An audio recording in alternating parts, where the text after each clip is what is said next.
Il a marqué le plus de buts en Ligue des Champions au cours des 4 dernières années, 35. Il a délivré le plus de passes décisives, 15. Il est en tête du nombre de passes décisives, avec une énorme avance en dribble et en nombre d'actions dans la surface adverse. Le nouveau roi du Santiago Bernabéu est Vinicius Junior. Dans cette vidéo, nous analyserons tous les buts du match Real Madrid-Borussia Dortmund en Ligue des Champions et nous attribuerons des notes aux joueurs de Madrid pour le match. Qui a joué le pire? Et qui sera le MVP de cette rencontre? Et peut-être, le meilleur joueur ne sera pas du tout Vinicius Junior. Regardez cette vidéo jusqu'à la fin et mettez un pouce en l'air maintenant pour ne pas être distrait plus tard. L'équipe de Carlo Ancelotti a perdu la première mi-temps 0-2, puis a marqué 5 buts après la pause. Je ne comprends pas pourquoi vous avez été surpris. J'ai déjà vu des performances similaires du Real Madrid en première et en seconde mi-temps. Les mêmes résultats et des retours impressionnants. Je suis surpris que vous soyez surpris. Mais nous étions vraiment un peu surpris.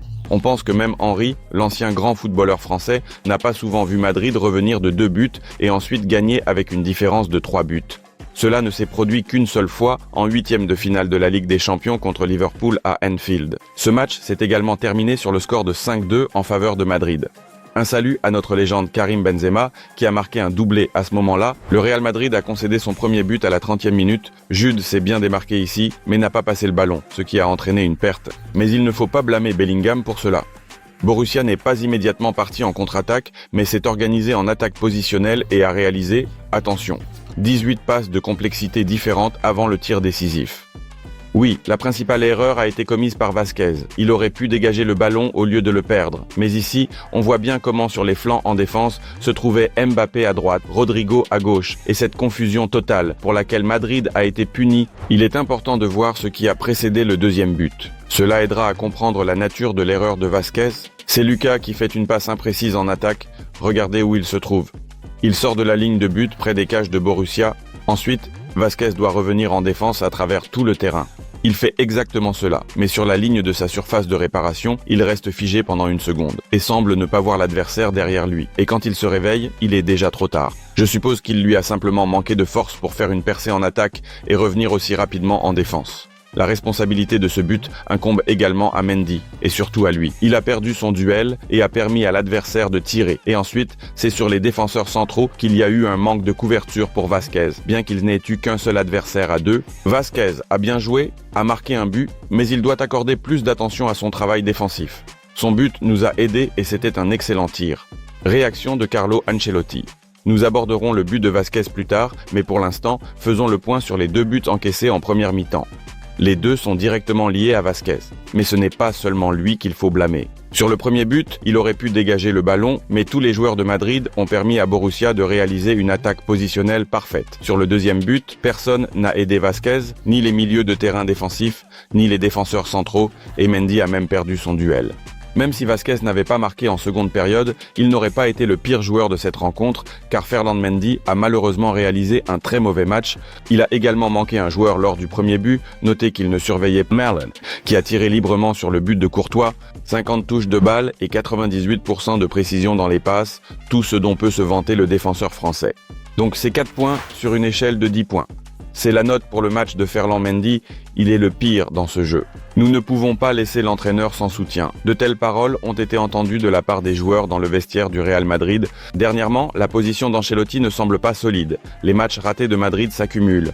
Et les footballeurs en sont conscients, ils sont préoccupés. C'est justement ce dont ils ont parlé pendant la pause du match contre Borussia Dortmund. Parce qu'on fait confiance à l'entraîneur, parce qu'on veut qu'il reste, il faut courir, se battre et faire ce que chacun sait faire. Vinicius Junior et Mbappé, Marquez, c'est le message à Carlo Ancelotti avant la seconde mi-temps. C'est ce que rapportent les médias. Commençons, l'analyse est agréable pour nous, ce sont les buts du Real Madrid. L'équipe d'Ancelotti a fortement pressé le Borussia, elle a exercé un pressing et un contre-pressing. Tout cela a conduit à une attaque prolongée à laquelle ont participé de nombreux joueurs. Et Vinicius Junior, ainsi que Vasquez au centre et Militao. Et les finisseurs étaient Mbappé grâce à sa vitesse et à son dribble. Et Rudiger grâce à sa position, sa confiance et même son audace, le score est devenu 1-2. Bravo Rudiger. Il ne s'est pas écoulé 2 minutes que Madrid a égalisé le score. Regardons attentivement qui a lancé cette attaque. Oui, c'est Modric. Il a pris le ballon, a vu un couloir et s'est immédiatement élancé. Puis il a fait une excellente passe à Mbappé. Mbappé n'était pas en position de hors-jeu. Pour Kylian, tout a été parfaitement fait par l'adversaire. Vinicius Junior a marqué avec précision. Eh bien, merci, disons, à l'entraîneur de Borussia pour avoir décidé de passer à 5 défenseurs en seconde période. Son équipe s'est repliée sur ses buts et Madrid a commencé à exercer une forte pression. Je reconnais mon erreur, je ne cherche pas d'excuses, mais la ligne de 5 défenseurs doit aider à agir plus rapidement. Je ne vais pas l'expliquer, nous voulions neutraliser plus rapidement Vinicius Junior et Rodrigo. Ils sont très forts dans le jeu en 1 contre 1.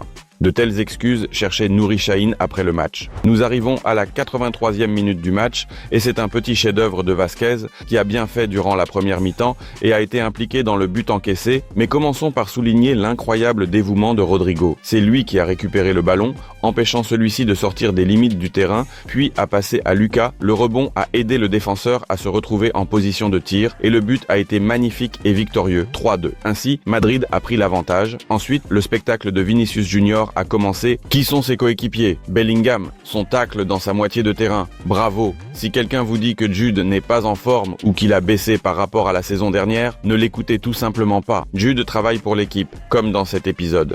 Et Vinicius a pris le ballon et s'est élancé. Et maintenant regardez, il parcourt 70 mètres jusqu'à la surface de réparation de Borussia. Il le fait en 10 secondes. Et ensuite, il frappe irrésistiblement dans le coin de l'équipe adverse. Ainsi, le score devient 4-2. Mais ce qui est encore plus intéressant, c'est comment Vinicius Junior a célébré ce but. Il a couru, il a enlevé son maillot et il a crié en montrant « Je suis ici ». Vázquez était à côté et vous avez sûrement immédiatement pensé à la même chose. Après tout, Ronaldo célébrait également ses buts. Ronaldo était le roi du Santiago Bernabéu. Et maintenant, Vinicius Junior devient le roi du Santiago Bernabéu. C'est indéniable. Et enfin, le 3e but de Vinicius Junior, où nous n'oublierons pas le grand rôle de Güler au milieu de terrain.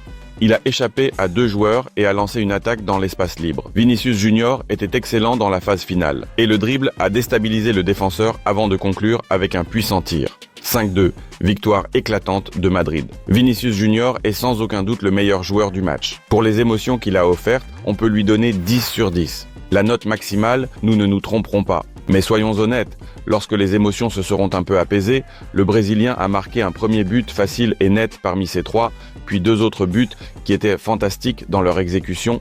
Mais en tenant compte de l'état de l'adversaire, il était déjà écrasé, il était abattu, et c'était un bon terrain pour que Vinicius Junior s'exprime, pour qu'il brille. Et c'est exactement ce qu'il a fait. Je ne mettrai tout de même pas un 10 ici. Si Vinicius Junior avait renversé le match à 0-2, s'il avait vraiment dominé son adversaire, cela aurait été 10 sur 10. Mais là, c'est une très forte et belle note de 9. Seulement 2 mots dans les commentaires de Karim Benzema, confirmation, Ballon d'Or, Vinicius Junior, nous n'avons aucun doute là-dessus. Le 28 octobre, Vinicius Junior devrait recevoir le Ballon d'Or. Et maintenant, pour que vous compreniez toute la situation, revenons à la 82e minute. Le score est de 2-2 au Santiago Bernabéu, l'intrigue est toujours présente.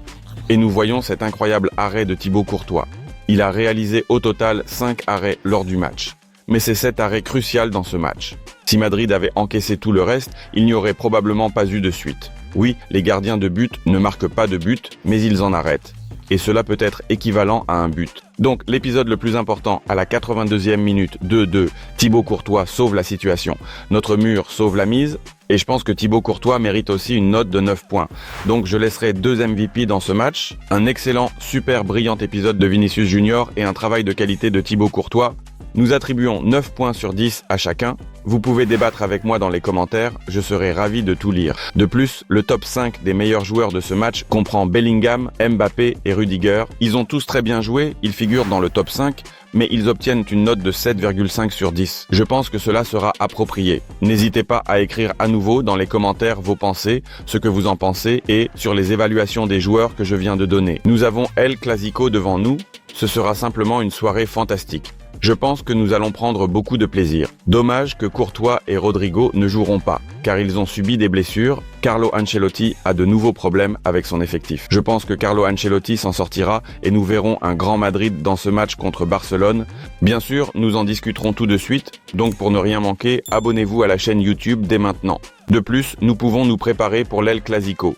Le code promo s'affiche sur vos écrans, le lien se trouve dans le commentaire épinglé. Il vaut mieux regarder le Classico avec enthousiasme. Nous le ferons certainement. Ici, nous soutenons le Real Madrid. Si vous avez aimé cette vidéo, merci de mettre un pouce bleu. Je vous en serai reconnaissant. Réaction rapide après le match. Real Madrid, Borussia Dortmund, ici sur la chaîne. Regardez, si vous ne l'avez pas encore vu, au revoir.